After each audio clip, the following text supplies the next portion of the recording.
اور اللہ تعالی ایک اور مقام پر ارشاد فرماتے ہیں، سورہ بنی اسرائیل آیت نمبر 23 کے اندر فرمایا، وَقَضَىٰ رَبُّكَ أَلَّا تَعْبُدُوا إِلَّا إِيَّاهُ وَبِالْوَالِدَيْنِ إِحْسَانًا، کہ تیرے رب نے حکم دیا ہے کہ صرف اسی کی عبادت کرو، وَبِالْوَالِدَيْنِ إِحْسَانًا، اور یہ بھی حکم دیا ہے کہ اپنے والدین کے ساتھ حسن سلوک کرو۔ اور آگے فرمایا، اِمَّا يَبْلُغَنَّ عِندَكَ الْكِبَرَ أَحَدُهُمَا، کہ اگر والدین میں سے کوئی ایک بڑھاپے کو پہنچ جائے، والدین میں سے کوئی ایک بڑھاپے کو پہنچ جائے تو فرمایا فَلَا تَقُل لَّهُمَا اُفٍّ، تو ان کو اف بھی نہیں کہنا، والدین کو اف بھی نہیں کہنا۔ اف کسے کہتے ہیں؟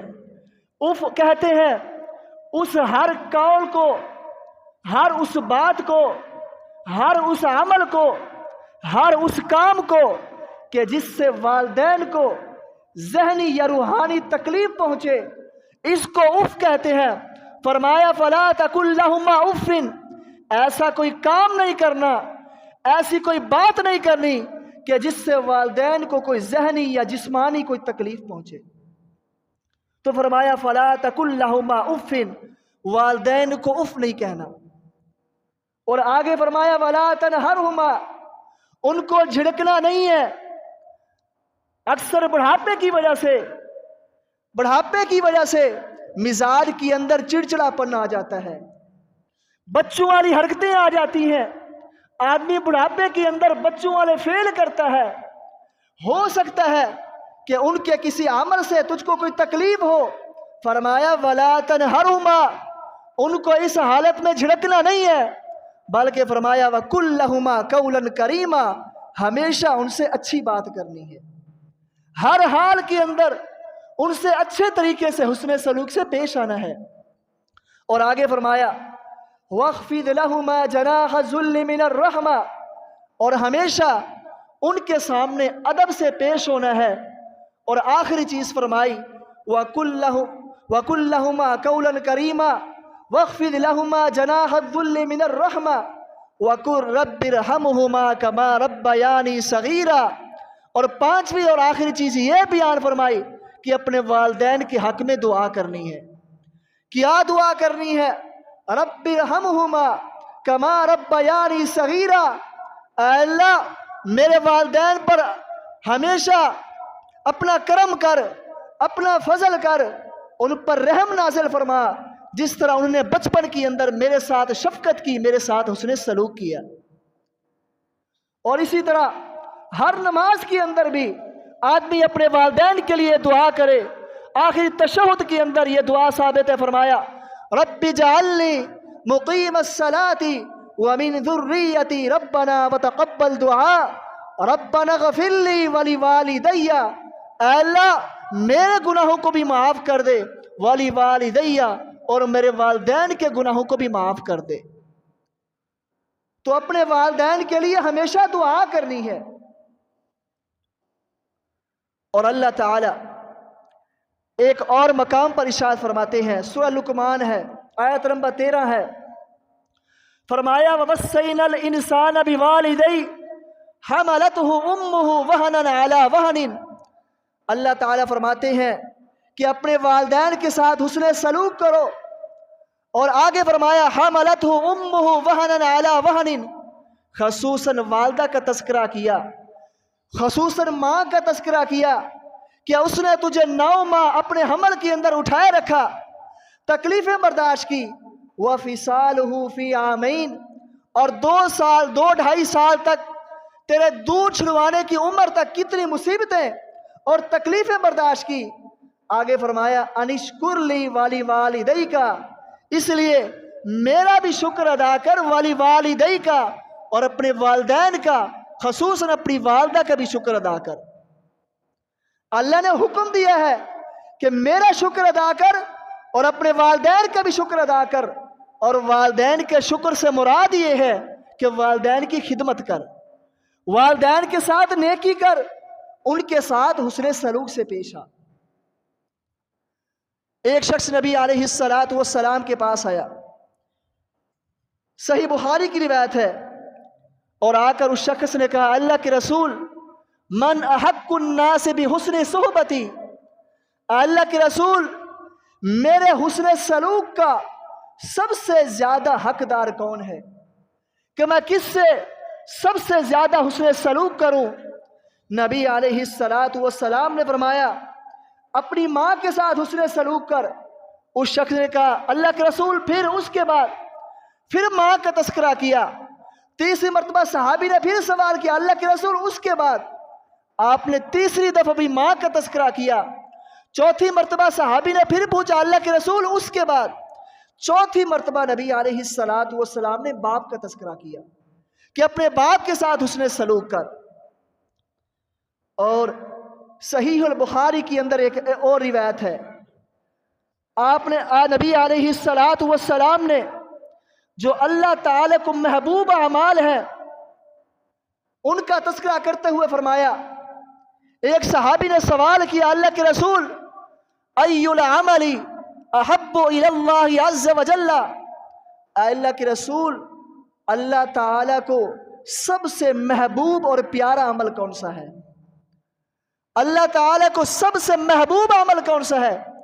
تو نبی علیہ السلام نے فرمایا الصلاۃ علی وقتہا، نماز کو اس کے وقت پر جماعت کے ساتھ ادا کرنا یہ اللہ تعالی کو سب سے محبوب عمل ہے۔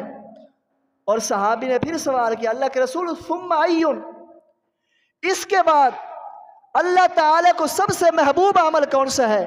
تو نبی علیہ السلام نے فرمایا ثم بر الوالدین، پھر والدین کے ساتھ حسن سلوک کرنا، ان کے ساتھ اچھائی کرنا یہ اللہ تعالی کو سب سے محبوب عمل ہے۔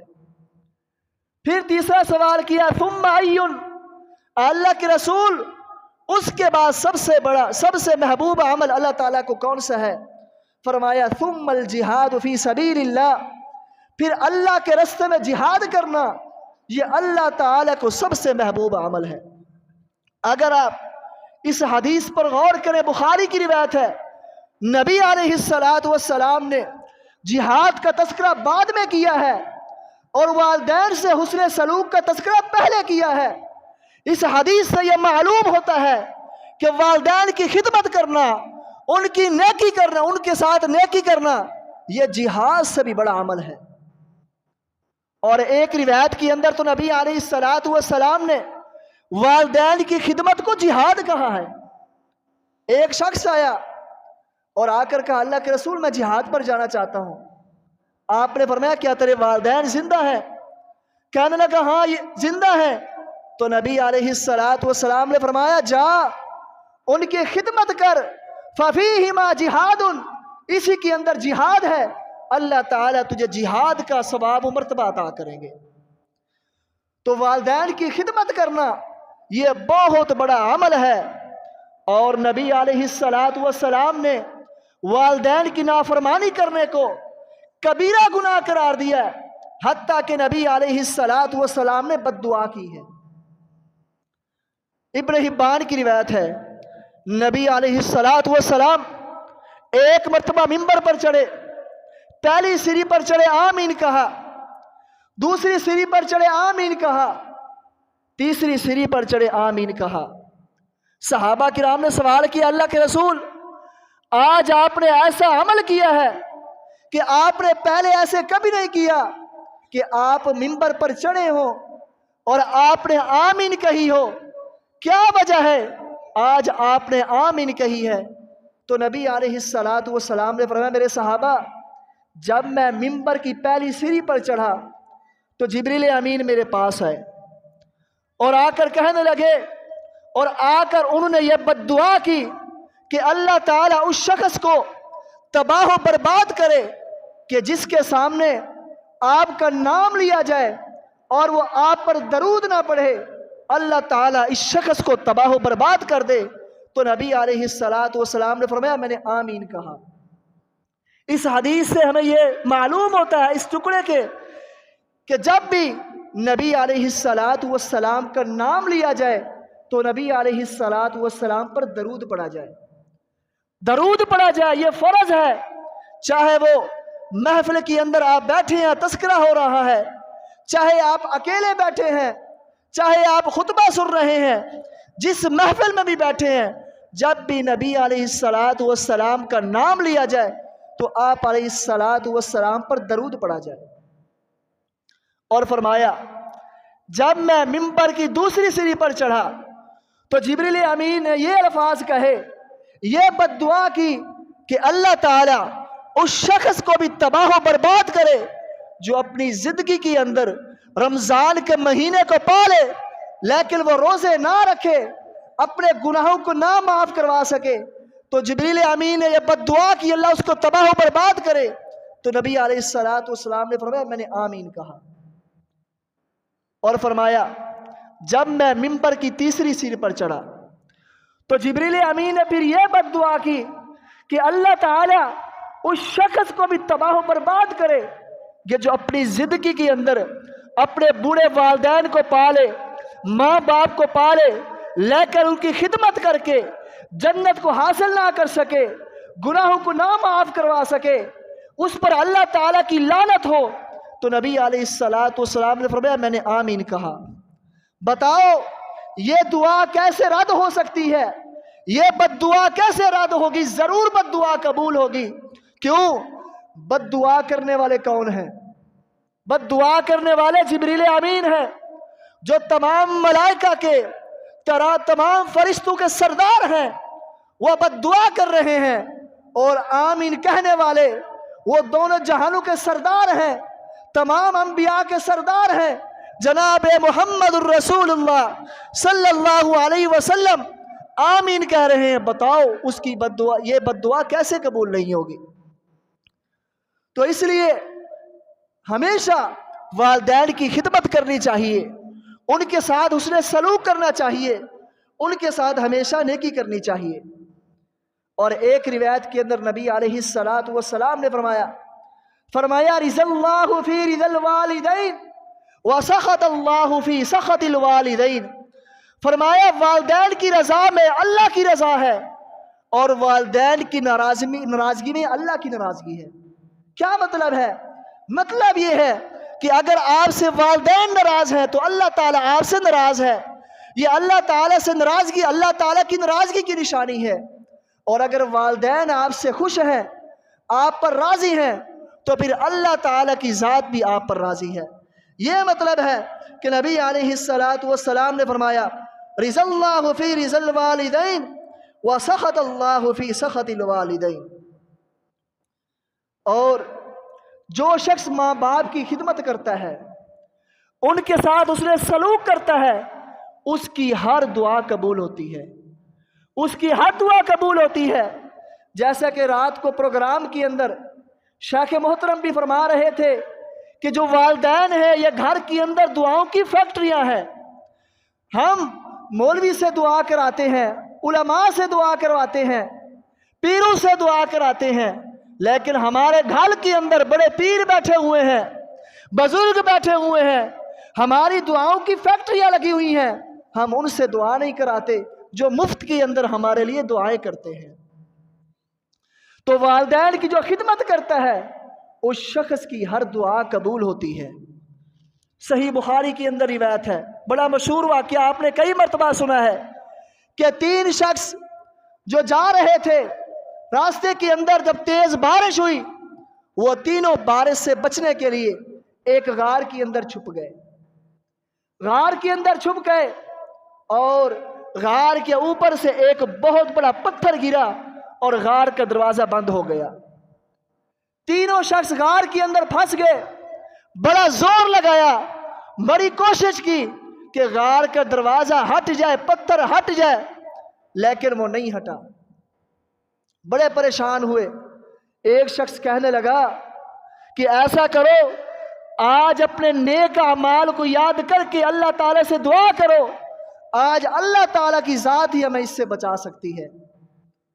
تو ان میں سے ایک شخص کہنے لگا، اپنے نیک اعمال کو یاد کر کے کہنے لگا، یا اللہ تو جانتا ہے میں بکریاں چرایا کرتا تھا، بکریاں چراتا تھا، اور جب میں بکریاں چرا کر واپس آتا تھا تو سب سے پہلے میں دودھ اپنے والدین کو پیش کرتا تھا اور اس کے بعد پھر میں اپنے بیوی بچوں کو پلاتا تھا۔